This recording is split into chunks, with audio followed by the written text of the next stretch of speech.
નમસ્કાર, welcome to Vamja education. આપણે હવે ધોરણ 8 વિજ્ઞાનમાં પહોંચ્યા છીએ, પ્રકરણ નંબર 10મું એટલે કે પાઠ નંબર 10મું. અને આ પાઠ 10માનું નામ છે ધ્વનિ. ધ્વનિ એટલે કે સાઉન્ડ. આપણે જે અવાજ સાંભળીએ છીએ તો તેનું વિજ્ઞાન, ધ્વનિનું વિજ્ઞાન, સાઉન્ડનું સાયન્સ આપણે આ પાઠની અંદર ભણવાના છીએ. તો ચાલો ફટાફટ આપણે ચાલુ કરીએ. તમને તમારી શાળામાં તાસ પૂરો થયો એ કેવી રીતે ખબર પડે? તમારી સ્કૂલનો એક લેક્ચર પૂરો થાય, એક પીરિયડ પૂરો થાય, એ તમને ખ્યાલ કેવી રીતના આવે? તો કે બેલ વાગે, ટિંગ ટિંગ ટિંગ એવો વાગે, કાં તો ટ્રિંગ એવી કંઈક બેલવાળી ઘંટડી રાખેલી હોય, એ વાગે, તમને સંભળાય તો તમને ખ્યાલ આવે કે હવે આપણો એક લેક્ચર, એક તાસ છે એ પૂરો થઈ ગયેલો છે. એવી જ રીતના આગળ જોઈએ, જ્યારે કોઈ દરવાજો ખખડાવે કે ડોરબેલનો ધ્વનિ સાંભળો છો ત્યારે તમને સહેલાઈથી ખબર પડી જાય છે કે કોઈ તમારા દરવાજા પર આવેલું છે. ધ્વનિ સાંભળો છો, અવાજ સાંભળો છો ત્યારે. અથવા તો મોટે ભાગે કોઈ તમારા તરફ આવી રહ્યું હોય તો માત્ર તેમના પગલાંનો અવાજ સાંભળીને જ તમને ખબર પડી જાય છે. તમે રોડ ઉપર સાયકલ ચલાવતા હોવ તો પાછળથી વાહન આવતું હોય તે તમને અવાજ સાંભળીને જ ખ્યાલ આવી જાય છે કે તમારી નજીક કોઈક વાહન આવેલું છે. તો આ બધી જ વસ્તુ અવાજ સાંભળીને જ થાય છે. તમે કદાચ સંતાકુકડીની રમત રમ્યા હશો, સંતાવાદા જેને કહેવાય, થાપોદા કહેવાય. તો આ રમતમાં આંખે પાટો બાંધેલી વ્યક્તિએ બાકીના ખેલાડીઓને પકડવાના હોય છે, અને આંખે પાટો બાંધેલી વ્યક્તિ કેવી રીતે ધારણા કરે છે કે કયો ખેલાડી તેની સૌથી નજીક છે? તો કે એકવાર આંખે પાટો બાંધી દીધો હોય તો તેમને અવાજ, કાન દ્વારા તે નક્કી કરે કે કઈ દિશામાંથી અવાજ આવે છે, અને ત્યાં જઈ અને તે કોઈ તેમના સહપાઠી હોય, તેમની સાથે રમતા કોઈ વ્યક્તિ હોય તેમને તે પકડે છે. ધ્વનિ એટલે કે અવાજ આપણી જિંદગીમાં અગત્યનો ભાગ ભજવે છે. અવાજ છે તે આપણી જિંદગીમાં ખૂબ અગત્યનો ભાગ ભજવે છે, અને તે આપણને એકબીજા સાથે વાતચીત કરવામાં મદદ કરે છે. હું બોલું છું, માઇકમાં મારો અવાજ જાય છે, તમારા ફોનના સ્પીકરમાંથી તે અવાજ બહાર નીકળે છે, અને તે અવાજ ત્યાં તમારા ફોનના સ્પીકરમાંથી લઈ અને તમારા કાન સુધી પહોંચે છે. તો આ શું છે? ધ્વનિ. હું બોલું છું, તમે સાંભળો છો, તો આ શું થઈ ગયું? એક જાતનો ધ્વનિ. અને જો ધ્વનિ નામની કોઈ વસ્તુ ન હોત તો શું તમે સાંભળી શકત, સમજી શકત? ન સાંભળી શકત, જેથી કરીને સમજી પણ ન શકત. એટલે કે એકબીજા સાથે વાતચીત કરવામાં મદદ કરે છે. આપણી આસપાસ આપણે વિવિધ પ્રકારના ધ્વનિ સાંભળીએ છીએ. આપણી આસપાસ તમે આંખ બંધ કરી અને આસપાસના અવાજ સાંભળવાની ટ્રાય કરો તો તમને પક્ષીના અવાજ આવતા હોય, કોઈ પશુ એટલે કે કૂતરાને એવા હોય તેમના અવાજ આવતા હોય, રોડ ઉપર વાહનો નીકળતા હોય તેમના અવાજો આવતા હોય, ત્યારબાદ લોકો છે તે વાતો કરતા હોય તેમના અવાજ આવતા હોય, પક્ષીઓના અવાજ, પશુ પંખીઓના અવાજ, આ બધા જ અવાજો આવતા હોય, પવનના સુસવાટાનો પણ અવાજ આવતો હોય. તો આપણે આપણી આસપાસ ઘણા બધા અવાજોને આપણે સાંભળીએ છીએ. તમારે તમારી આસપાસ સાંભળવા મળતા ધ્વનિની એક યાદી તમારે બનાવવાની છે. તમારી શાળાના સંગીતના ઓરડામાં સંગીત વાદ્યો જેવા કે વાંસળી, તબલા, હાર્મોનિયમ વગેરે દ્વારા ઉત્પન્ન થતા ધ્વનિ તમે સાંભળ્યા જ હશે, જે આકૃતિ 10.1માં દર્શાવેલાય છે. હમણાં આપણે આકૃતિ જોશું કે ધ્વનિ કેવી રીતે ઉત્પન્ન થાય છે. કોઈ અવાજ છે, કોઈ ધ્વનિ છે, કેવી રીતે ઉત્પન્ન થાય છે, તે કેવી રીતે એક સ્થળેથી બીજા સ્થળ પર પ્રસરણ પામે છે, આપણે ધ્વનિ કેવી રીતે સાંભળીએ છીએ, અને અમુક ધ્વનિ બીજા કરતાં શા માટે મોટેથી સંભળાય છે. જો અમુક ધ્વનિ હોય વધારે મોટેથી સંભળાય, અમુકને ધ્યાનથી સાંભળવા પડે કારણ કે ઓછો અવાજ આવતો હોય છે. અને આ પ્રકરણમાં આપણે આવા પ્રશ્નોની ચર્ચા કરીશું. અહીંયા તમે જુઓ કે તમારા સંગીત રૂમ હોય, મ્યુઝિક રૂમ હોય તમારી સ્કૂલમાં, તો તેમાં જે સાધનો હોય છે તે સાધનો, જેમ કે અહીંયા તબલા છે જોઈ શકો છો, ત્યારબાદ આ સિતાર છે, આ હાર્મોનિયમ છે, અહીંયા વાંસળી છે, બરોબર. તો આ બધા સંગીત વાદ્યો થયા કે આની અંદરથી સંગીત છે તે ઉત્પન્ન થાય, બરોબર. એને કહેવાય સંગીત વાદ્યો. ચાલો હવે આપણે એક વસ્તુ શીખીએ 10.1 કે કંપન કરતા પદાર્થ દ્વારા ધ્વનિ ઉત્પન્ન થાય છે. કોઈ કંપન કરતું એટલે કે ધ્રુજતું પદાર્થ હોય તેના દ્વારા ધ્વનિ છે તે ઉત્પન્ન થાય છે. જેમ કે આપણે આ વાદ્યોનું જ ઉદાહરણ લઈએ તો આ સિતાર છે, તો આ સિતારનો તાર હોય એને ધ્રુજાવવામાં આવે, કંપન કરવામાં આવે તો ધ્વનિ ઉત્પન્ન થાય છે, બરોબર. એવી રીતના કંપન કરતા પદાર્થ દ્વારા ધ્વનિ ઉત્પન્ન થાય. તો જેમ કે શાળાનો ઘંટ એટલે કે બેલ જ્યારે ઉપયોગમાં ન હોય ત્યારે તેને સ્પર્શ કરો તમને શું અનુભવ થાય છે? તો કે જ્યારે તે ધ્વનિ ઉત્પન્ન કરતો હોય ત્યારે ફરીથી સ્પર્શ કરો તો શું તેમાં તમને કંપન કરતું લાગે, એટલે કે ધ્રુજતું હોય એવું લાગે? અથવા તો એક સીધું તમને એક ઉદાહરણ આપું કે તમારા ડોકમાં રહેલી આ સ્પર પેટીને તમે એમનેમ ટચ કરો, કાંઈ અનુભવ થશે નહીં, પરંતુ ટચ કરી અને પછી બોલો, તમને ત્યાં ધ્રુજતું હોય, કંપન થતું હોય તેવું લાગશે. તો કોઈ પણ વસ્તુ છે તે તરંગના માધ્યમથી એક જગ્યાએથી બીજી જગ્યાએ તરંગના સ્વરૂપે જાય. તરંગના સ્વરૂપે કોઈ પણ વસ્તુ એટલે કે કોઈ પણ અવાજ, કોઈ પણ સાઉન્ડ, અને આ એક જગ્યાએથી બીજી જગ્યાએ જવા માટે એને કોઈ માધ્યમની જરૂર પડે. જેમ કે આપણે અહીંયા વાતાવરણ છે, બરાબર, તે માધ્યમ થઈ ગયું. હું બોલું છું તો એના આવી રીતના તરંગો, રેઝ ઉત્પન્ન થાય, હવા હોય, બરાબર, અને આ રેઝ ઉત્પન્ન થાય અને એક જગ્યાએથી બીજી જગ્યાએ જાય, તો આ એક જગ્યાએથી બીજી જગ્યાએ રેઝ જાય અને તમારા કાનમાં આ રેઝ પહોંચે, આ તરંગ પહોંચે, રેઝ એટલે તરંગ પહોંચે, તો તમને અવાજ સંભળાય છે, બરાબર. અને આ વસ્તુ કંપન કરેલી વસ્તુના રેઝ હોય છે. કંપન એટલે કે ધ્રુજારી. પ્રવૃત્તિ 10.1 આપણે જોઈએ કે ધાતુની એક થાળી કે તવો લો, તેને અનુકૂળ સ્થળ પર એવી રીતે લટકાવો કે તે દિવાલને ન સ્પર્શ કરે, તે દિવાલ ઉપર સ્પર્શ કરવો જોઈએ નહીં. હવે એક લાકડી વડે તેના પર પ્રહાર કરો. શું તમે અવાજ સંભળાય છે? થાળી કે તવાને હળવેથી તમારી આંગળી વડે સ્પર્શ કરો. શું કંપનનો તમને અનુભવ થાય છે? જુઓ, અહીંયા એક પાત્ર લગાડેલું છે, અહીંયા લાકડીથી સ્પર્શભાઈ કરે છે, તો આમાં અવાજ ઉત્પન્ન થાય. અવાજ ઉત્પન્ન થાય પછી આને અડવાનું, તો આને જો તમે અડો તો તે ધ્રુજારી મારતું હોય તેવો તમને અનુભવ થશે. ફરીથી લાકડી વડે થાળી પર પ્રહાર કરો અને પ્રહાર કર્યા પછી તરત જ તેને હાથથી ચુસ્તપણે પકડો. એકદમ ટાઈટ પકડી લેવાનો છે, એટલે અવાજ ત્યારે બંધ થઈ જશે. પહેલાં કેવો અવાજ આવે? આમ ટીંગ એવો અવાજ આવે. પછી જ્યારે તમે એને પકડી લેશો ત્યારે આમ ટીંગ જેવું પકડી લ્યો એવો અવાજ થઈ જાય બંધ. શું તમને હજુ પણ ધ્વનિ સંભળાય છે? ધ્વનિનું ઉત્પન્ન થવાનું બંધ થાય ત્યારબાદ આ થાળીને સ્પર્શ કરો. જો ધ્વનિ તમે પકડશો એટલે ઉત્પન્ન થવાનું બંધ થઈ જશે, કારણ કે ધ્રુજારી મારતું બંધ થઈ જશે, બરાબર. અને એકવાર ધ્વનિ ઉત્પન્ન થવાનું બંધ થાય પછી પાછું તેમને તમે અડો તો અડ્યા પછી તે કંપન કરતું હશે નહીં, એટલે કે ધ્રુજારી કરતું હશે નહીં, બરાબર. શું હવે તમે કંપનનો અનુભવ કરી શકો છો? તો એકવાર અવાજ બંધ થઈ જાય પછી કંપનનો અનુભવ કરી શકાય નહીં, કારણ કે પછી ધ્રુજારી એમાં થતી હોય નહીં, કંપન થતું હોય નહીં, એટલા માટે. હવે જુઓ, પ્રવૃત્તિ 10.2 કરીએ. એક રબર બેન્ડ લેવાની છે, તેને પેન્સિલ બોક્સની લાંબી બાજુની આસપાસ વીંટાળો. જો હમણાં આપણે ઉદાહરણ જોઈએ, બરાબર. હવે બે પેન્સિલને બોક્સ અને ખેંચાયેલા રબરની વચ્ચે દાખલ કરો અને હવે રબર બેન્ડને ક્યાંય મધ્યમાં ખેંચો. શું તમે તેની ધ્વનિ સંભળાય છે? શું રબર બેન્ડ કંપન અનુભવે છે? જો, આવો કંપાસ લેવાનો છે અને તમારે બે આમ પેન્સિલ રાખવાની છે. એની પહેલાં કંપાસમાં તમારે રબર વીંટાળી દેવાનું છે. પછી આ રબરને વચ્ચેથી આમ ઊંચું કરીને પછી મૂકી દેવાનું. એટલે શું થશે કે રબર છે આવી રીતના આમાં કંપન કરશે. કંપન કરશે એટલે કે જેમાંથી અવાજ ઉત્પન્ન થશે, બરાબર. અને એક સ્થાનેથી બીજા કે આગળ પાછળ થતી પદાર્થની ગતિને કંપન કહેવાય છે. કંપન એટલે જો આમ આગળ પાછળ, ઉપર નીચે, આને શું કહેવાય? કંપન, જેને આપણે બીજી ભાષામાં વાઇબ્રેશન પણ કહીએ છીએ.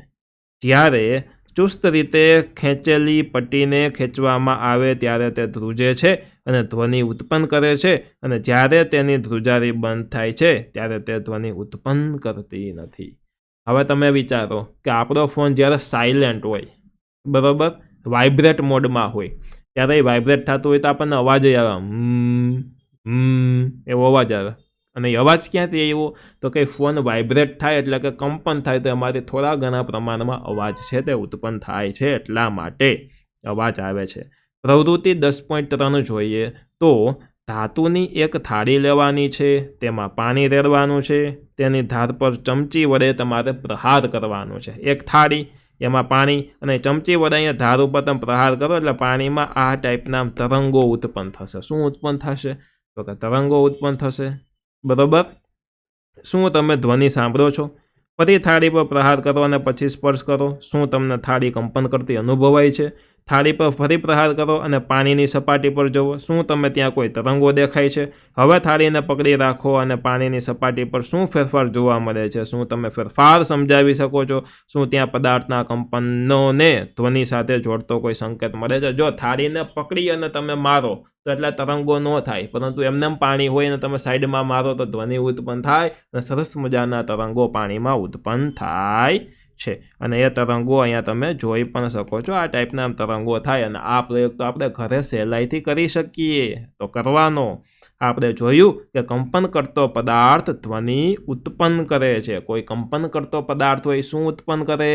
ધ્વનિ ઉત્પન્ન કરે છે. અને અમુક કિસ્સામાં કંપનો સહેલાઈથી દૃશ્યમાન થાય છે, પરંતુ મોટાભાગના કિસ્સામાં તેમનો કંપ વિસ્તાર એટલે કે કોઈ પણ દોલનના કંપના વિસ્તારને કંપ વિસ્તાર કહેવાય. જો એ સમજાવું તમને, ખૂબ જ નાનો હોવાથી આપણે તેને જોઈ શકતા નથી. હું બોલું છું તો એ મારી સ્વરપેટીમાં કંપન ઉત્પન્ન થાય છે, પરંતુ તમે તેને જોઈ નહીં શકો. જો અહીંયા અડવામાં આવે તો અનુભવ કરી શકાય. કંપ વિસ્તાર કોને કહેવાય? તો મેં કીધું કોઈ પણ કંપન આ રીતના થતું હોય, બરાબર, તો એમાં નીચેનો છેડો અને ઉપરનો છેડો, આ બેની વચ્ચેનો જે અંતર હોય આ અંતરને કંપ વિસ્તાર કહેવાય. જે કંપન મોટું થતું હોય તો તેને તમે જોઈ શકો, જેમ કે પાણીના તરંગો. પરંતુ જેમાં નાનો કંપન થતું હોય એટલે કે આવી રીતના નાનું થતું હોય તો એના આપણે અમુકને જોઈ શકતા નથી, પરંતુ અડીને અનુભવી ચોક્કસ શકીએ છીએ, બરાબર. તો આને કંપ વિસ્તાર કહેવાય. હવે પ્રવૃત્તિ 10.4, એક પોલા નાળિયેરનું કાચલું લેવાનું છે અને એક સંગીત વાદ્ય એક તારો બનાવવા માટે માટીના ઘડાની મદદથી પણ તમે આ બનાવી શકો છો. જો માટીનો ઘડો હોય તો એ બનાવી શકો છો. અને આ વાદ્ય વગાડો અને તેના કંપન કરતા ભાગને ઓળખો. જો અહીંયા નાળિયેરનું કોચલું લીધું છે, ત્યારબાદ અહીંયા એક લાકડી રાખી છે, અહીંયાથી એક તાર રાખ્યો છે અને અહીંયા કંઈક બીજા તાર કે દોરી વડાને ઘસવામાં આવે છે. ઘસે એટલે શું થાય? અને અહીંયા પાછો આવી રીતના ઊંચો ભાગ રાખેલો છે, જેથી કરીને આ ભાગ આમ કંપન થાય અને અહીંયા ધ્રુજારી ઉત્પન્ન થાય. અને ધ્રુજારી ઉત્પન્ન થાય એટલે ત્યાંથી એક સરસ મજાનો અવાજ આવે, બરાબર. એને વગાડીને જોવાનું છે. તમે પરિચિત હો તેવા સંગીત વાદ્યોની એક યાદી બનાવો અને તેમના કંપન કરતા ભાગોને ઓળખો. કોષ્ટક 10.1માં થોડા ઉદાહરણો આપેલા છે અને બાકીના કોષ્ટકને તમારે પૂરું કરવાનું છે. તમારી રીતના પૂર્ણ કરવાનું છે. આ હું અત્યારે કરીશ નહીં, કારણ કે બહુ સહેલું છે, બરાબર. સંગીત વાદ્યો અને તેમના કંપન કરતા ભાગ, જેમ કે વીણા હોય તેમાં તણાયેલી દોરી, તણાયેલી એટલે કે ખેંચેલી દોરી હોય તે. તબલા હોય તેમાં ખેંચેલી સપાટી, જેને મેમ્બ્રેન કહેવામાં આવે છે, જે ચામડાનો ભાગ હોય તે, બરાબર. એવી રીતના તમે અહીંયા અલગ અલગ વાદ્યો લખી શકો છો. ઢોલ તો એમાં ખેંચેલી સપાટી અથવા તો મેમ્બ્રેન લખી શકો છો, એવી રીતના તમે લખો, બરાબર. પછી અહીંયા વીણા છે તો એની જગ્યાએ એક તાર લખો, તો અહીંયા તણાયેલી દોરી લખી શકો છો, બરાબર. એવી રીતના તમે લખી શકો છો.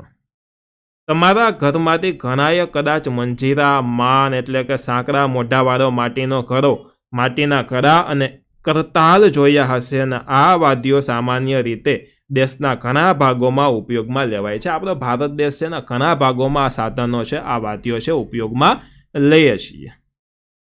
આ સંગીત વાદ્યોને ફક્ત ટીપવામાં કે અથડાવવામાં આવે છે અને તમે આ પ્રકારના બીજા સંગીત વાદ્યોના નામ આપી શકો છો. જો મંજીરા નામ વગાડો તેમાં ટંગ અવાજ આવે, બરાબર. અને તમે પણ એક સંગીત વાદ્ય બનાવી શકો છો. જો અહીંયા ઘડો હોય તેમાં તમે વગાડો તો પણ સરસ મજાનું સંગીત ઉત્પન્ન થાય. અહીંયા મંજીરાનું પણ ચિત્ર છે, તમે જોઈ શકો છો, બરાબર.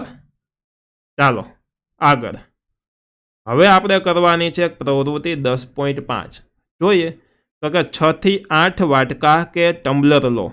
ટમ્બલર એટલે કે ડબલા, બરાબર, લેવાના છે અને તેમને એક છેડાથી શરૂ કરી અને બીજા છેડા સુધી ધીમે ધીમે વધતા ક્રમમાં જુદા જુદા સ્તર સુધી પાણી ભરી લેવાનું છે. વાટકા લેવાના, બરાબર. એક વાટકામાં જો માની લો કે 6 થી 8 વાટકા લીધા, એક વાટકામાં આપણે થોડુંક આટલું જ પાણી ભર્યું છે, બીજા વાટકામાં આપણે તો અડધું ભરી દઈએ, ત્રીજો વાટકો આખો ખાલી રાખીએ, ચોથો વાટકોમાં આમ સાવ છેલ્લે સુધી ભરી દઈએ, પાંચમા વાટકામાં સાવ ઓછું પાણી ભરશું. એવી રીતના અલગ અલગ સ્તરનું પાણી ભરવાનું છે.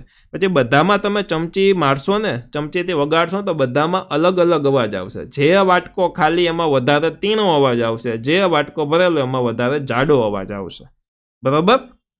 હવે એક પેન્સિલ લો અને નરમાશથી વાટકા પર પ્રહાર કરો અને પછી એક બધા પર પ્રહાર કરો અને કર્ણપ્રિય ધ્વનિ સંભળાશે અને આ તમારું જલ તરંગ છે. શું છે? તો કે આ તમારું જલ તરંગ છે. અહીંયા ગ્લાસ લીધા છે, કાચના ગ્લાસમાં સારો એવો અવાજ આવે, પરંતુ તૂટી ન જાય જોવાનું, બાકી મમ્મી આપણને તોડી નાખે. બરોબર, એટલે એટલી વસ્તુ ધ્યાન રાખવાની. અને જલ તરંગ કહેવાય. જ્યાં ઓરેન્જ કલરની આવી વસ્તુ છે તે માત્ર જાણકારી માટેની વસ્તુ છે. જો અત્યારે ચાલુ પાઠે આપણે સમજીશું તો આ પાઠથી આપણે થોડાક અલગ થઈ જાય, બહાર વયા જાય, એટલે આપણે વચ્ચે ડિસ્ટર્બ થશું નહીં. તમારે તમારી રીતના વાંચી લેવાની છે. બરાબર, માત્ર જાણકારી માટેનું છે. ચાલો, આ પર્પલ ને બધું જોવાનું છે, ખાલી ઓરેન્જમાં લખેલી વસ્તુ માત્ર જાણકારી માટેની છે. પહેલી બેન, આપણે જ્યારે બોલીએ છીએ ત્યારે શું શરીરનો કોઈ ભાગ કંપન અનુભવે છે? તો મેં પહેલાં જ સ્ટાર્ટિંગમાં કીધું, આપણી સ્વર પેટી કંપન અનુભવે જ છે. અને એ તો તમે અત્યારે જોઈ જ લીધું હશે, પ્રયોગ કરી જ લીધો હોય. બરાબર. હવે 10.2, મનુષ્યો દ્વારા ઉત્પન્ન થતો ધ્વનિ. આપણે જે મનુષ્ય છીએ તો આપણા દ્વારા જે ધ્વનિ, જે અવાજ ઉત્પન્ન થાય છે, બરાબર, એ આપણે જોવાના છીએ. સાઉન્ડ પ્રોડ્યુસ્ડ બાય હ્યુમન, એટલે કે મનુષ્ય દ્વારા જે અવાજ ઉત્પન્ન થાય છે તે. તો થોડી વાર મોટેથી બોલો કે ગીત ગાઓ કે મધમાખીની જેમ ગણગણાટ કરો. આકૃતિ 10.8માં એવું દર્શાવ્યું છે, જોશું આપણે. મુજબ તમારા હાથને ગળા ઉપર મૂકો. શું તમે કોઈ કંપન અનુભવો છો? તો મનુષ્યોમાં સ્વર પેટી એટલે કે વોઇસ બોક્સ, કે એને કંઠસ્થાન કહેવાય, બરાબર, એમાંથી ધ્વનિ ઉત્પન્ન થાય છે. અને તમારી આંગળીઓ ગળા ઉપર મૂકશો તો એક કઠણ ટેકરા જેવો ભાગ જણાશે. જો અહીંયા ગળા ઉપર મૂકો તો અહીંયા કઠણ ટેકરા જેવો ભાગ જણાય. આ જે કઠણ ટેકરા જેવો ભાગ છે, અહીંયા આ જ સ્વર પેટી છે. અને હું અહીંયા હાથ રાખું તો હું બોલું છું તો હું કંપન મહેસૂસ કરી શકું છું, અનુભવી શકું છું. તમે પણ આ રીતના કંપન મહેસૂસ કરો, અનુભવો. શરીરના આ ભાગને સ્વર પેટી કહે છે. તે શ્વાસ નળીના ઉપલા છેડા પર હોય છે અને તે સ્વર તંતુઓ સ્વર પેટી અથવા તો કંઠ સ્થાનથી એવી રીતે ખેંચાયેલી હોય છે કે જેથી એક સાંકડી તિરાડ હવાની અવર જવર માટે બંનેની વચ્ચે રહે. જો હવાની અવર જવર માટે વચ્ચે સાંકડી તિરાડ આમાં તમે જોઈ શકો છો. અહીંયા આ જે ભાગ છે આ સાંકડી તિરાડનો ભાગ છે અને આ કંઠનળીનો ભાગ છે. ભલે 32 જેવું લાગે, બરાબર, પરંતુ કંઠનળી છે. આ જે ભાગ છે તે ભાગ અહીંયા પણ દર્શાવેલો છે. અને આ છે આકૃતિ 10.8, મનુષ્યમાં સ્વર પેટી. જ્યારે ફેફસા તિરાડ દ્વારા હવા ધકેલે ત્યારે સ્વરતંતુઓ કંપન અનુભવે છે અને ધ્વનિ ઉત્પન્ન થાય છે. અવાજ છે તે ઉત્પન્ન થાય છે. સ્વરતંતુ સાથે જોડેલા સ્નાયુઓ તંતુઓને ચુસ્ત કે ઢીલા રાખવામાં મદદ કરે છે. અને જ્યારે સ્વરતંતુઓ ચુસ્ત અને પાતળા હોય ત્યારે અને જ્યારે તંતુઓ ઢીલા અને જાડા હોય ત્યારે અવાજનો પ્રકાર અને ગુણવત્તા જુદી જુદી હોય છે. જો શું કીધું છે, ફરી પાછું એકવાર સમજવા જેવી વાત છે, ખાસ સમજજો કે જ્યારે સ્નાયુઓ એટલે કે તંતુઓ ચુસ્ત કે ઢીલા રાખવામાં મદદ કરે, જ્યારે સ્વરતંતુઓ ચુસ્ત અને પાતળા હોય, કેવા હોય? પાતળા હોય ત્યારે, અને જ્યારે તંતુઓ ઢીલા અને જાડા હોય ત્યારે અવાજનો પ્રકાર અને ગુણવત્તા જુદી જુદી હોય. તમે જુઓ કે છોકરીઓનો અવાજ તીણો હોય, કારણ કે એમાં સ્વરતંતુ હોય એ પાતળા હોય. જ્યારે છોકરાઓનો અવાજ જાડો હોય, એમાં સ્વરતંતુ હોય થોડાક જાડા હોય, એટલા માટે. અને આ ગુણવત્તા જુદા જુદા હોય છે. ચાલો આપણે જોઈએ કે સ્વરતંતુઓ કેવી રીતે કાર્ય કરે છે. તેનું કાર્ય કેવી રીતના તે કરે છે, તો એના માટે આપણે પ્રવૃત્તિ 10.6 કરીશું. તો ચાલો હવે આપણે જોઈએ પ્રવૃત્તિ 10.6. તો એના માટે આપણે સમાન કદ એટલે કે માપની રબરની 2 પટ્ટી લેવાની છે, એકબીજા પર એને મૂકવાની છે અને ચુસ્ત રીતે ખેંચો. આકૃતિ જોશો ને બધું જ સમજાઈ જશે. હવે તેમની વચ્ચેની જગ્યામાં હવા ફૂંકો. જેમ ખેંચાયેલી રબરની પટ્ટી વચ્ચે હવા ફૂંકાય છે તેમ ધ્વનિ ઉત્પન્ન થાય છે. અને તમે સાંકડી ફાટ એટલે કે તિરાડવાળો કાગળનો ટુકડો પણ લઈ શકો છો. આકૃતિ 10.9bમાં તે દર્શાવ્યા પ્રમાણે તમારી આંગળીઓ વચ્ચે પકડો અને હવે ફાટમાં ફૂંક મારો અને ધ્વનિ સાંભળો.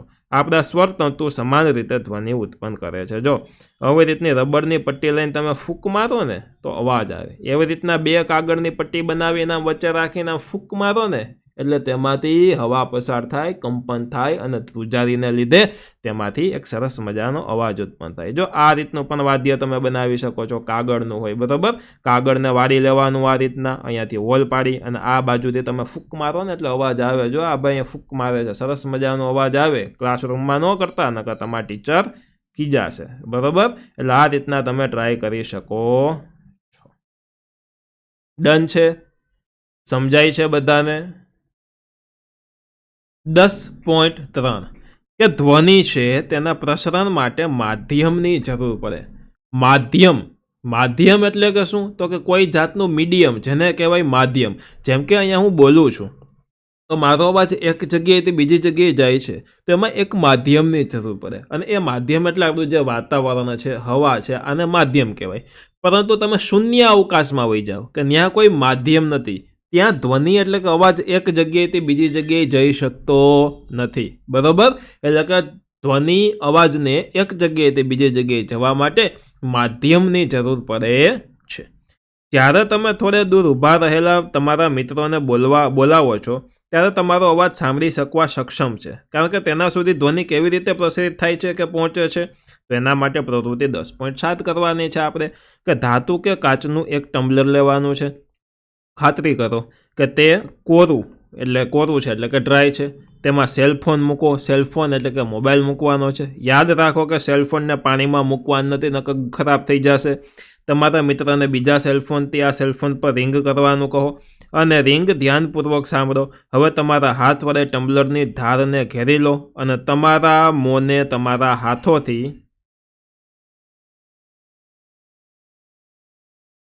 વચ્ચેની જગ્યા પર મૂકો અને તમારા મિત્રને ફરી રિંગ કરવા કહો. હવે ટમ્બલરમાંથી હવા ચુસ્તપણે બંધ થઈ જશે અને આ ચૂસતા ઘંટડી સાંભળો. અને જેમ તમે હવા ચૂસશો તેમ અવાજ દુર્બળ એટલે કે ધીમો થાય છે અને ટમ્બલરને તમારા મોઢે દૂર કરો. શું ધ્વનિ ફરીથી મોટો સંભળાય છે? જો શું કહે છે, બહુ સરળ છે કે આપણે આવી રીતનો ગ્લાસ લેવાનો છે, ગ્લાસમાં એક ફોન મૂકવાનો છે, બરાબર. હવે ફોનમાં તમે કોઈ રિંગ કરશે તો આમાંથી અવાજ બહાર નીકળશે એટલે રિંગ વ્યવસ્થિત સંભળાશે.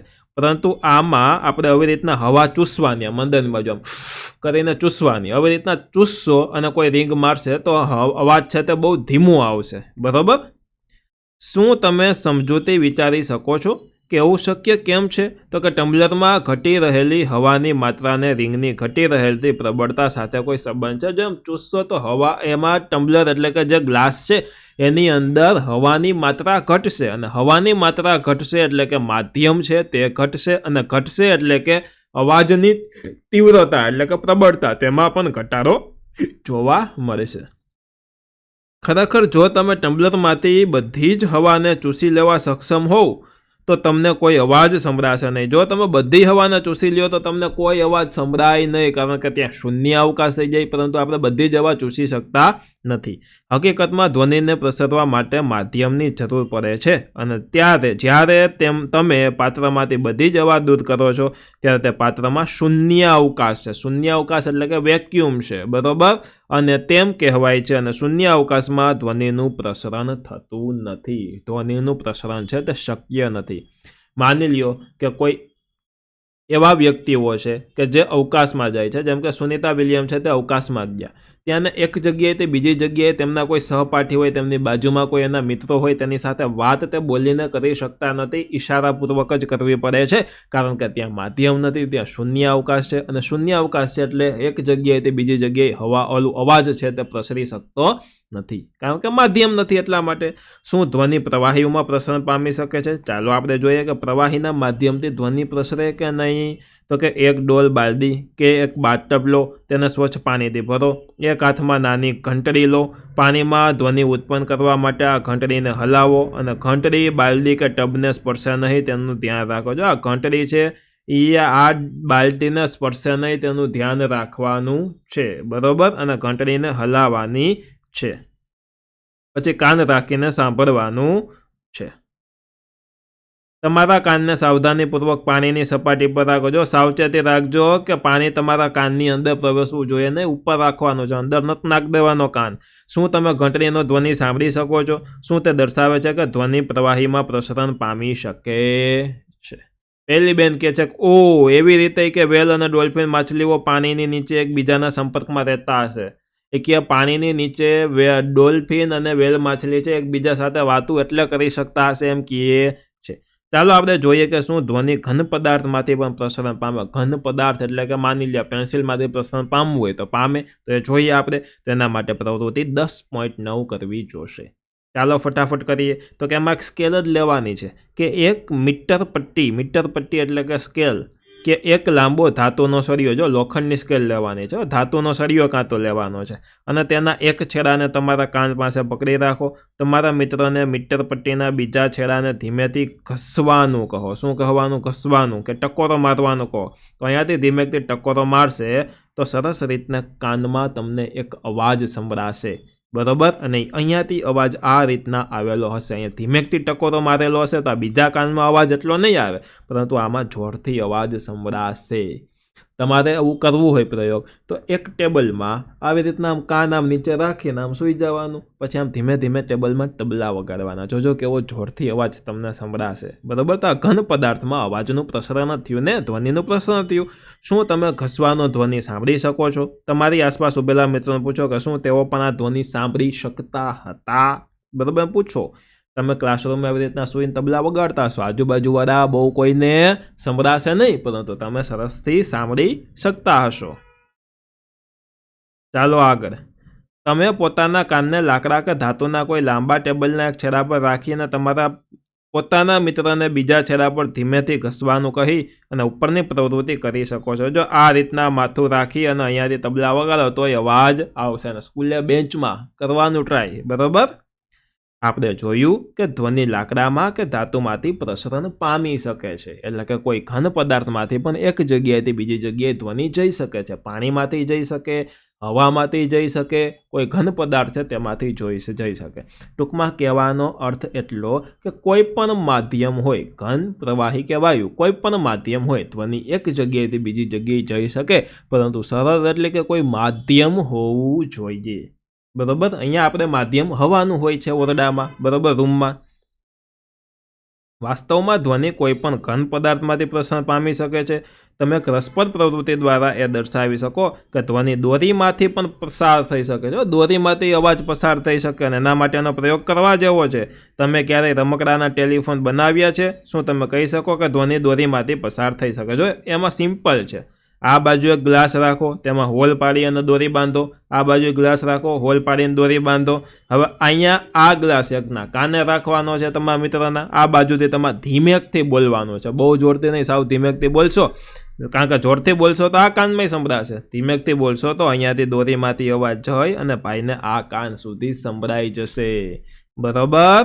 તો આ રીતનો પ્રયોગ તમે કરી શકો છો. અત્યાર સુધી આપણે શીખ્યા કે કંપન કરતી વસ્તુ ધ્વનિ ઉત્પન્ન કરી શકે છે તથા તે કોઈ પણ માધ્યમમાં બધી જ દિશાઓમાં પ્રસરણ પામી શકે છે અને માધ્યમે વાયુ હોય, પ્રવાહી હોય ને ઘન હોઈ શકે. અને આ ધ્વનિને આપણે કેવી રીતે સાંભળીએ છીએ? હવે પ્રશ્ન એ આવે કે આ જે ધ્વનિ છે, અવાજ છે, ને આપણે સાંભળી શકીએ કેવી રીતના? ચાલો, ઉત્પન્ન તો થાય, પરંતુ એને સાંભળવા માટે કોઈ વસ્તુ હોવી જોઈએ, તો એ છે આપણા સરસ મજાના કાન. તો આપણે આપણા કાન વડે ધ્વનિને સાંભળીએ છીએ. આ છે આપણું 10.4 કે આપણે આપણા કાન છે તેના દ્વારા ધ્વનિ એટલે કે અવાજ છે તેને આપણે સાંભળી શકીએ છીએ. તો એના માટે કાનના બહારના ભાગનો આકાર ગરણી જેવો છે. કેવો છે? એ બહારની બાજુનો આકાર ગરણી જેવો છે. જ્યારે ધ્વનિ તેમાં પ્રવેશે છે ત્યારે તે કર્ણનાળ એટલે કે કેનાલ મારફતે કર્ણપટલ, શું કર્ણપટલ સુધી પહોંચે છે. જો ક્યાંથી? તો કે કર્ણનાળ, નાળ એટલે કે કેનાલ એટલે કે આ જગ્યા હોય તે, ત્યાંથી, અને પડદો હોય, પડદો એટલે કે કર્ણપટલ સુધી પહોંચે છે. અને જેની પાતળી સપાટી ચુસ્તપણે ખેંચાયેલી હોય છે તેને આપણે કાનનો પડદો પણ કહીએ છીએ. શું કહીએ? કાનનો પડદો. અને તે એક મહત્વપૂર્ણ કાર્ય કરે છે. કાનનો પડદો શું કાર્ય કરે છે તે સમજવા માટે ચાલો આપણે પાતળા ધાતુના ડબ્બાનું, કાનના પડદાનું મોડેલ બનાવીએ. પાતળો ધાતુનો ડબ્બો હોય તેમાંથી આપણે કાનનો પડદો આપણે બનાવવાનો છે. ઓકે, એક પ્લાસ્ટિક કે ટીનનો ડબ્બો લો, તેના છેડાઓ કાપી નાખો. એક રબરના ફુગ્ગાના ટુકડાને ટીનના એક છેડા પર રબર બેન્ડથી બાંધો અને સૂકા કઠોળના 4 કે 5 દાણા ખેંચાયેલા રબર પર મૂકો. હવે તમારા મિત્રને ખુલ્લા છેડા તરફથી હુર હુર બોલવાનું કહો. હમણાં જુઓ આકૃતિ 10.15માં આપ્યું છે અને કઠોળના દાણાનું અવલોકન કરો કે શા માટે દાણા છે ઉપર નીચે કૂદકા મારે. ઉપર નીચે શું કામ કૂદકા મારે છે? તો કે ત્યાં કંપન એટલે કે વાઇબ્રેશન થતું હશે. જો આવી રીતનું તમારે એક પ્લાસ્ટિકની કે ટીનની બોટલ લેવાની છે. નીચેથી તળિયું ને ઉપરનું તળિયું કાપી નાખવાનું છે. ઉપર તમારે ફુગ્ગો રાખવાનો છે. શું રાખવાનો? ફુગ્ગો. અને એને રબરથી બાંધી દેવાનો છે. એ ઉપર તમે કઠોળના દાણા રાખી દેવાના છે અને નીચેથી અવાજ કરશો એટલે દાણા આ રીતના ઉપર ઊંચા ઉલળશે. કારણ કે અહીંયા કંપન ઉત્પન્ન થયું હશે અને કંપનને કારણે દાણા છે ઉલળે. અને આપણી કાનમાં એ જ રીતના કંપન ઉત્પન્ન થાય. કંપન ઉત્પન્ન થાય એટલે કે આ ફુગ્ગાને તમે પડદો ગણી લ્યો. એ પડદો જેમ ધ્રુજે તેમ આપણો જે કાનનો પડદો ધ્રુજે અને એમાંથી આપણને અવાજ સંભળાય છે. કાનનો પડદો એક ખેંચાયેલા રબરના પડ જેવો જ હોય છે. આમાં જોયું હતું એવો ખેંચાયેલા રબરના પડ જેવો હોય અને ધ્વનિના કંપનો કાનના પડદાને કંપિત કરે છે. આકૃતિ 10.16માં છે અને કાનનો પડદો કંપનોને આંતરિક કાન સુધી મોકલે છે. આંતરિક કાન એટલે અંદર કાન સુધી મોકલે છે અને ત્યાંથી ધ્વનિના તરંગોને મગજ સુધી પહોંચાડવામાં આવે છે. ધ્વનિના તરંગો આવા હોય તેને મગજ સુધી પહોંચાડવામાં આવે અને આપણા મગજ આવા તરંગો છે તેને આપણને અવાજ સ્વરૂપે કન્વર્ટ કરી દઈએ. બરાબર? આપણે તરંગો જોઈને તો ન કહી શકીએ કે શું આમાં છે, પરંતુ તેના મગજમાં જાય અને મગજમાંથી તે અવાજ સ્વરૂપે કન્વર્ટ થઈ અને આપણને સમજાઈ જાય કે તરંગો શું છે. એટલે કે ટૂંકમાં એક જાતનો અવાજ આપણને સંભળાય છે. ત્યાંથી ધ્વનિના તરંગોને મગજ સુધી પહોંચાડવામાં આવે છે અને આ પ્રકારે આપણે ધ્વનિને સાંભળી શકીએ છીએ. હવે અહીંયા તમે ચિત્રમાં જુઓ તો અહીંયા કર્ણનાળ છે ખાચો. બરોબર? અને ત્યારબાદ અહીંયા પડદો આવેલો હોય છે, તમે જોઈ શકો છો. અહીંયા કાનનો પડદો છે, તમે જોઈ શકો છો. અને આ માનવ કાનનું ચિત્ર આવેલું છે. આગળ જોઈએ આપણે તો અહીંયા પહેલી બેન કંઈ કહે છે કે આપણે આપણા કાનમાં ક્યારેય તીક્ષ્ણ, અણીદાર કે સખત વસ્તુ નાખવી જોઈએ નહીં. આપણે આપણું કાન છે એમાં તીક્ષ્ણ વસ્તુ નાખવી ન જોઈએ. કારણ કે આપણે જોયું કાનનો પડદો છે તે તૂટી જાય. બરોબર? જેમ આપણે કાનનો પડદા જેવું ગ્લાસમાં બનાવ્યું હતું ફુગાથી, એમાં જો તમે સોય ભરાવો તો શું થાય? તે તૂટી જાય. તેવી રીતના કાનનો પડદો પણ તૂટી જાય. એટલા માટે આપણે કોઈ દિવસ તીક્ષ્ણ વસ્તુ નાખવી જોઈએ નહીં. તે કાનના પડદાને નુકસાન કરી શકે છે અને કાનના ક્ષતિગ્રસ્ત પડદાથી શ્રવણ એટલે કે સાંભળવાની શક્તિ ઓછી થઈ જાય છે. કેવી થઈ જાય છે? ઓછી થઈ જાય છે. ચાલો આપણે જોઈએ 10.5. કંપનનો કંપ વિસ્તાર, આવર્તકાળ અને આવૃત્તિ. જે કંપન થાય છે એ કંપનનો કંપ વિસ્તાર હોય. શું હોય? કંપ વિસ્તાર હોય, આવર્તકાળ હોય, આવૃત્તિ હોય. આ અલગ અલગ નામ છે અને તમારી સમક્ષ આ પહેલી વખત નામ આવેલા છે. તમને થોડુંક કન્ફ્યુઝન થતું હશે, પરંતુ ગભરાવાની જરૂર નથી. આપણે સરસ રીતે શીખી લઈશું. આપણે શીખ્યા છીએ કે કોઈ પદાર્થની વારંવાર આગળ અને પાછળ ગતિ કરવાને પદાર્થનું કંપ વિસ્તાર, કંપન કહે છે. જો કોઈ વસ્તુ આગળ પાછળ ગતિ કરે તો અહીંયાથી લઈને અહીંયા સુધીનું આ જે માપ હોય તેને કંપ વિસ્તાર કહેવામાં આવે છે. બરોબર? અને આ ગતિ દોલત ગતિ પણ કહે છે. શું કહે છે? આ ગતિને દોલત ગતિ પણ કહેવામાં આવે છે. ચાલો આગળ જોઈએ આપણે. હવે તમે તમારા અગાઉના ધોરણમાં દોલિત ગતિ અને તેના આવર્તકાળ વિશે તમે શીખી ગયા છો, પરંતુ 1 સેકન્ડ દીઠ થતા દોલનોની સંખ્યાને તેની આવૃત્તિ કહે છે. 1 સેકન્ડમાં કેટલી વખત આમ ઉપર નીચે થાય? આને કહેવામાં આવે આવૃત્તિ. 1 સેકન્ડમાં. હો. અને આવૃત્તિનો એકમ છે હર્ટ્ઝ, જેને ઇંગ્લિશમાં એટલે કે એનો એક એકમ છે હર્ટ્ઝ. આપણે કેમ સેન્ટીમીટર, મીટર, કિલોમીટર હોય એમ આના આવૃત્તિનો એકમ છે હર્ટ્ઝ. અને હર્ટ્ઝને આપણે HZ દ્વારા દર્શાવીએ છીએ અને તેનો સંકેત HZ છે. જો 1 સેકન્ડ દીઠ 1 ડોલન થાય તો આવૃત્તિ 1 HZ કહેવાય છે, 1 હર્ટ્ઝ કહેવાય છે, 1 HZ. બરોબર? અને જો એક પદાર્થ 1 સેકન્ડમાં 20 વખત દોલન પૂરા કરે તો તેની આવૃત્તિ શું હોય છે? કયો જોઈ? તો એની આવૃત્તિ હશે 20 HZ. તમે ધ્વનિ ઉત્પન્ન કરતા પદાર્થોને જોયા વગર ઘણા પરિચિત ધ્વનિ એટલે કે અવાજને ઓળખી શકો છો અને તે કેવી રીતે શક્ય બને છે અને તે માટે આવશ્યક છે કે ધ્વનિ અલગ અલગ પ્રકારના હોય છે. ધ્વનિ એટલે અવાજ હોય છે તે અલગ અલગ પ્રકારના હોય છે અને તમે ક્યારેય વિચાર્યું છે કે કયા પરિબળો તમને અલગ પાડે છે? તો કે કંપ વિસ્તાર અને આવૃત્તિ. શું? કંપ વિસ્તાર એટલે કે એમ્પ્લિટ્યુડ અને આવૃત્તિ એટલે કે ફ્રીક્વન્સી. અને એ ધ્વનિના બે અગત્યના ગુણધર્મો છે. શું આપણે ધ્વનિને તેમના કંપ વિસ્તારો અને આવૃત્તિના આધારે અલગ કરી શકીએ છીએ ખરા? તો એના માટેનું હવે જોઈએ પ્રબળતા અને પીચ. પીચ એટલે કે તીણાપણું જે હોય તેને કહેવામાં આવે છે પીચ. તેમાં જોઈએ પ્રવૃત્તિ 10.11.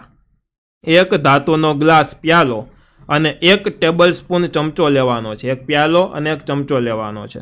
ચમચાને હળવેથી ધાતુના ગ્લાસની ધાર ઉપર અથડાવવાનો છે. ધાતુનો ગ્લાસ હોય તેમાં આપણે આ ચમચાને આમ અથડાવવાનો છે. અથડીને આવી રીતના એક મોતી જેવું રાખીને દોરી બાંધવાની છે. પછી તમે આ મોતી જોશો તો આવી રીતના આમાં ધ્રુજશે. ધ્રુજે શું કામ? તો કે આપણને ખબર છે ત્યાં કંપન થાય. શું થાય? કંપન થાય. બરોબર, જ્યાંથી અવાજ ઉત્પન્ન થાય ત્યાં કોઈ કંપન થતું હોય છે. હવે તેમાં ઉત્પન્ન થતો ધ્વનિ સાંભળો અને ત્યારબાદ ચમચા વડે ધાતુના ગ્લાસ પર તીવ્ર પ્રહાર કરો. ઉત્પન્ન થતો ધ્વનિ ફરીથી સાંભળો. જ્યારે ગ્લાસ પર તીવ્ર પ્રહાર કરો છો ત્યારે શું થશે? જો જ્યારે ધીમો પ્રહાર કરવામાં આવે ત્યારે આવી રીતનું કંપન થાય. જ્યારે જોરથી પ્રહાર કરવામાં આવે ત્યારે આવી રીતના મોટા આવા લીટા થાય. બરોબર, તો જ્યારે વધારે પ્રમાણમાં મોટા લીટા થાય ત્યારે સમજવાનું અવાજ મોટો છે. જ્યારે નાના લીટા થાય ત્યારે સમજવાનું કે અવાજ કેવો છે? નાનો છે. લીટા થવા એટલે કે આ જે ધ્રુજે તે. અહીંયા તમે જોઈ શકો તો મોતી આવી રીતના ધીમેકથી અવાજ કરો ધ્રુજે, જોરથી અવાજ કરો તો આમ દૂર સુધી મોતી જાય અને ધ્રુજે છે. ડન. તો આને આપણે લીટાના સ્વરૂપમાં મેં તમને કીધું. બરોબર, તો ત્યારે શું ધ્વનિ મોટો સંભળાય છે? જોરથી તમારો ધ્વનિ મોટો સંભળાવવાનો છે. હવે ગ્લાસની ધારને સ્પર્શે તે રીતે એક થર્મોકોલનો નાનો દડો લટકાવવાનો છે અને ગ્લાસ પર પ્રહાર કરીને તેને કંપિત કરો અને દડો કેટલો દૂર સ્થાનાંતરીય થાય છે તે જુઓ. દડાનું સ્થાનાંતર તે ગ્લાસના કંપનના કંપ વિસ્તારનું માપ છે. કેવું છે? કંપ વિસ્તાર છે તેનું માપ છે. હવે ગ્લાસ પર હળવેથી પ્રહાર કરો અને પછી થોડા જોરથી પ્રહાર કરો અને આ બંને કિસ્સામાં કંપનના કંપ વિસ્તારોની સરખામણી કરો કે કયા વિસ્તારમાં કંપ વિસ્તાર વધારે મોટો છે. બરોબર, એની સરખામણી કરવાનું છે. આ ઓરેન્જ કલરનો જે છે તે જાણકારી માટેની વસ્તુ છે, તે તમે તમારી રીતના વાંચી શકો છો. ધ્વનિની પ્રબળતા તેના કંપ વિસ્તાર પર આધાર રાખે છે. કોઈ ધ્વનિ કેટલો પ્રબળ તે તેનું કંપ વિસ્તાર છે તેના ઉપર આધાર રાખે. જ્યારે કંપનો વિસ્તાર વધારે હોય ત્યારે ઉત્પન્ન થતો ધ્વનિ મોટો હોય. જો આ કંપ વિસ્તાર કહેવાય, અહીંયાથી લઈને અહીંયા સુધીનો વિસ્તાર કહેવાય. બરોબર, જ્યારે અવાજ મોટો ત્યારે કંપ વિસ્તાર મોટો હોય. જ્યારે અવાજ નાનો તો અહીંયા કંપ વિસ્તાર નાનો હોય. જો આ નાના અવાજનો કંપ વિસ્તાર અહીંયાથી લઈને અહીંયા સુધીનો, આ વચ્ચે કેટલી જગ્યા હોય? બહુ ઓછી. પરંતુ મોટો ધ્વનિ હોય તો અવળું હોય તો અહીંયાથી લઈને અહીંયા સુધીનો આ કંપ વિસ્તાર કહેવાય. તો આ કંપ વિસ્તાર મોટો છે. બરોબર, જ્યારે કંપ વિસ્તાર નાનો હોય છે ત્યારે ઉત્પન્ન થતો ધ્વનિ નબળો હોય અથવા તો મંદ હોય છે. મંદ એટલે કે ધીમો હોય છે એમ પણ તમે કહી શકો છો. ચાલો નેક્સ્ટ હવે આપણે આગળ જોઈએ છીએ. કોઈ બાળકના ધ્વનિની સરખામણી પુખ્ત વ્યક્તિના ધ્વનિ સાથે કરો. કોઈ તમે નાના છોકરાનો તમે અવાજ જોશો તો એકદમ તીણો હશે એટલે કે ઝીણો હશે. બરોબર, તો શું કોઈ તફાવત છે? બે ધ્વનિ સમાન રીતે જોરથી મોટેથી બોલાયેલો હોય તેમ છતાં પણ તેઓ કેટલીક રીતે જુદા પડે છે. તો ચાલો આપણે જોઈએ કે તે શું કામ જુદા પડે છે. બુઝ્ઝોભાઈને કંઈક આશ્ચર્ય થાય છે કે ભાઈ હું આશ્ચર્યચકિત છું કે મારો અવાજ મારા શિક્ષકના અવાજથી શા માટે જુદો છે, એમ બુઝ્ઝોભાઈ કહે છે. તો જુઓ, ધ્વનિનું તીણાપણું તેની આવૃત્તિ દ્વારા નક્કી થાય છે. જે આવૃત્તિ હોય છે, બરોબર, હર્ટ્ઝ હોય છે, તેના દ્વારા નક્કી થાય છે. જો કંપન આવૃત્તિ વધારે એટલે કે ધ્રુજારીની આવૃત્તિ વધારે હોય તો આપણે કહી શકીએ કે તે અવાજ તીણો હોય છે અને તે પીચ વધારે છે. પીચ એટલે કે આમાં જાડો અને પાતળો અવાજ હોય તેને પીચ કહેવાય. બરોબર, સાઉન્ડ એન્જિનિયરિંગની ભાષામાં અવાજ જાડો અથવા તો પાતળો આને પીચ કહેવાય. હું વિડીયો એડિટિંગમાં આ જ વિડીયોનું પીચ ઘટાડું તો મારો અવાજ નાના છોકરા જેવો થઈ જાય. પીચ વધારું તો એકદમ આમ ઘોઘરો અને આમ મોટો જે આપણે બાયોગ્રાફીમાં અવાજ સાંભળતા હોય તેવો અવાજ થઈ જાય. બરોબર, તો આ સાઉન્ડ એન્જિનિયરિંગની ભાષામાં તેને પીચ કહેવાય છે. જો કંપનીની આવૃત્તિ ઓછી હોય તો આપણે કહી શકીએ કે ધ્વનિનો પીચ એટલે કે તીણાપણું ઓછું છે. પીચ એટલે તીણાપણું. બરોબર, ઉદાહરણ તરીકે ડ્રમ એ ઓછી આવૃત્તિ કંપન કરે છે, તેથી તે ઓછા. જો આ ઓછી આવૃત્તિ છે તેથી તે ઓછા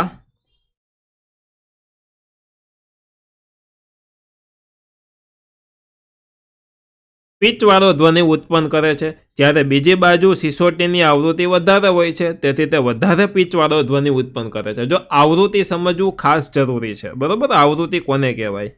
તો આવૃત્તિ એટલે આ લીટાથી લઈને આ લીટો, આ બેની વચ્ચેનો ગેપ જોવો તમે કેટલો ઓછો છે, બરોબર.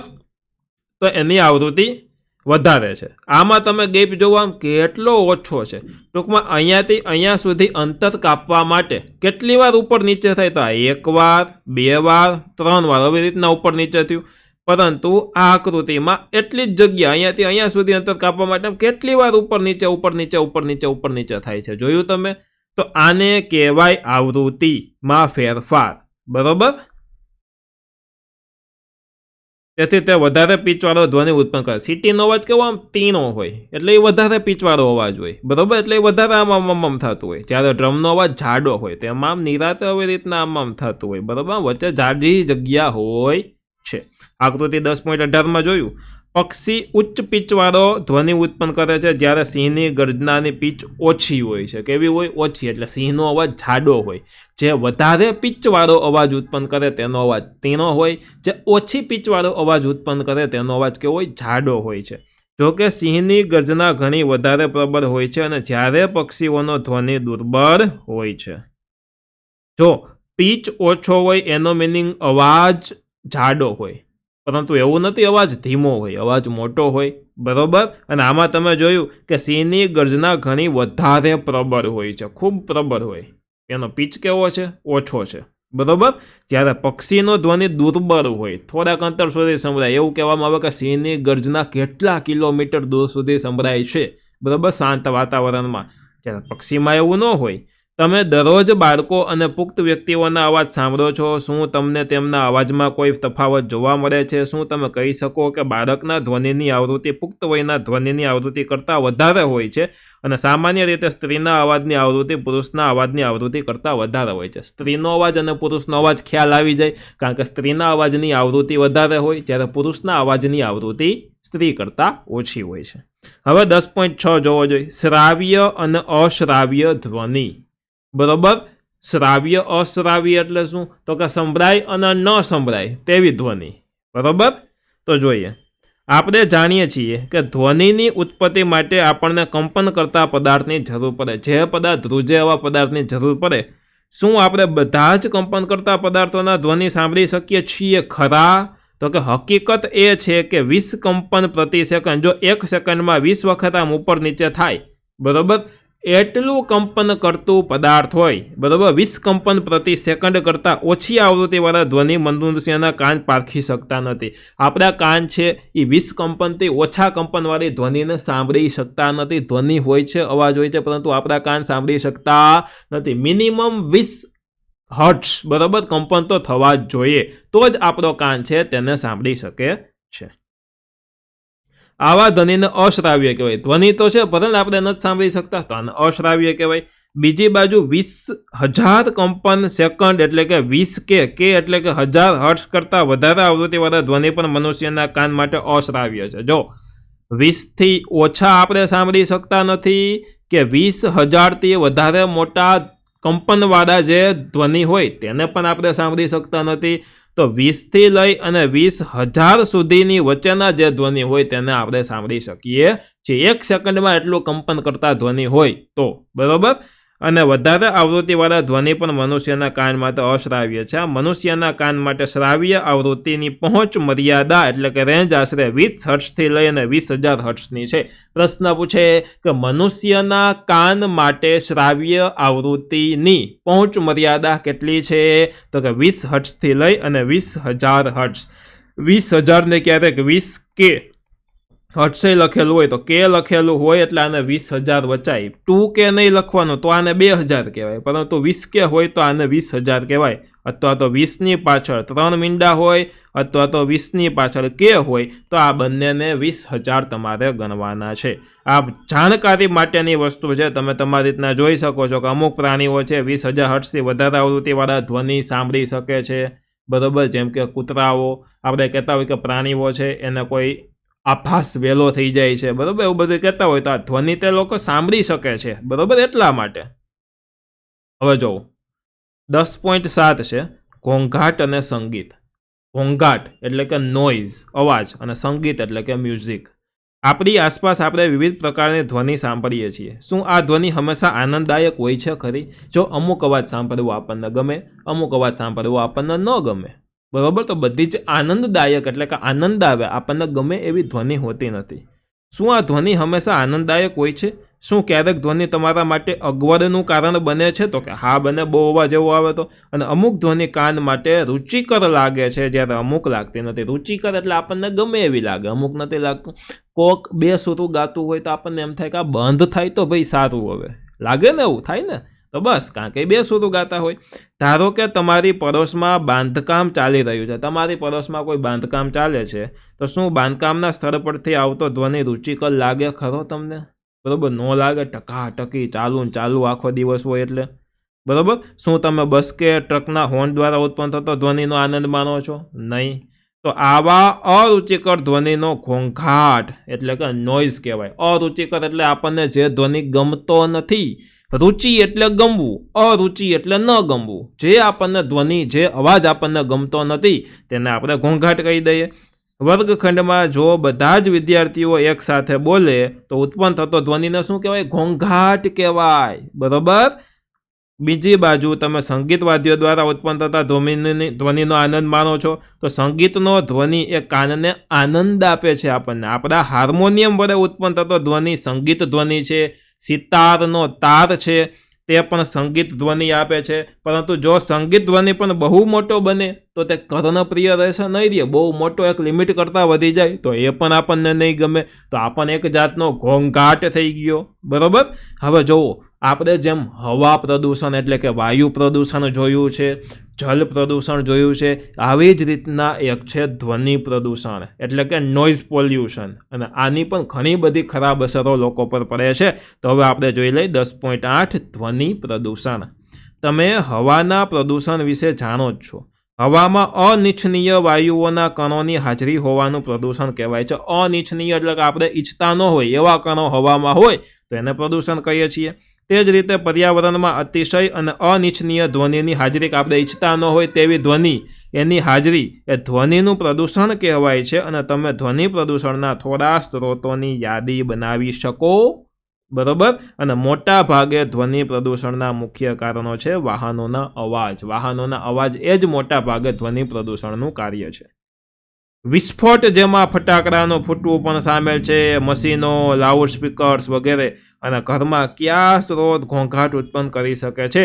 મોટા અવાજે ચાલતા ટેલિવિઝન હોય તો મોટા અવાજે જે ટેલિવિઝન એટલે કે ટીવી ચાલે છે આ પણ એક જાતનો ઘોંઘાટ જ કહેવાય. અને ટ્રાન્ઝિસ્ટર રેડિયો, રસોડાના કેટલાક ઉપકરણો જેમ કે મિક્સચર, બ્લેન્ડર ચાલુ હોય અવાજ આવે, કુલર્સનો અવાજ આવે, એર કન્ડિશનરમાં ઘણી જગ્યાએ અવાજ આવતો હોય, વોશિંગ મશીનનો અવાજ આવતો હોય, આ બધા ધ્વનિ પ્રદૂષણ ઉત્પન્ન કરવામાં ફાળો આપે છે. હવે ધ્વનિ પ્રદૂષણ છે ને, તો કોઈ પણ પ્રદૂષણ હોય એની હાનિ એટલે કે નુકસાન હોય ને હોય. તો આ ધ્વનિ પ્રદૂષણનું શું નુકસાન છે એ જોઈએ. તો ધ્વનિ પ્રદૂષણની હાનિઓ કઈ છે એટલે કે નુકસાન શું છે? તો કે શું તમે જાણો છો કે તમારી આસપાસ અતિશય ઘોંઘાટની હાજરી અનેક સ્વાસ્થ્ય સંબંધિત સમસ્યાઓનું કારણ બને છે. ઘણી બધી આપણે સ્વાસ્થ્ય સંબંધિત સમસ્યાઓનું કારણ બને, જેમ કે અનિદ્રા, હાઇપરટેન્શન, હાઈ બ્લડ પ્રેશર, ચિંતા તથા અન્ય ઘણી સ્વાસ્થ્ય સંબંધિત ખામીઓ ધ્વનિ પ્રદૂષણથી ઉત્પન્ન થઈ શકે છે. સતત પ્રબળ ધ્વનિના પ્રભાવ હેઠળ રહેવાવાળા વ્યક્તિની સાંભળવાની ક્ષમતા કામચલાઉ એટલે કે અસ્થાયી કે કાયમી રીતે ઓછી થઈ જાય છે. કેવી થઈ જાય? ઓછી થઈ જાય છે. ધ્વનિ પ્રદૂષણને નિયંત્રણમાં રાખવાના અમુક ઉપાયો હોય, તે ઉપાયો આપણે જોઈ લઈએ કે ઘોંઘાટને નિયંત્રણમાં રાખવા માટે આપણે ઘોંઘાટના સ્ત્રોતો પર નિયંત્રણ રાખવું જોઈએ. જ્યાંથી ઘોંઘાટ આવતો હોય તે વસ્તુ બંધ રાખવી જોઈએ. અને આ ઘોંઘાટ નિયંત્રણ કેવી રીતે કરી શકાય? તો કે આ માટે હવાઈ જહાજના એન્જિનો, પરિવહનના જે આપણા વાહનો છે, ઔદ્યોગિક મશીનો છે અને ઘરેલું આપણા ઘરમાં વાપરતા ઉપકરણો છે તેમાં સાયલેન્સર લગાડવા જોઈએ. સાયલેન્સરનું કામ શું?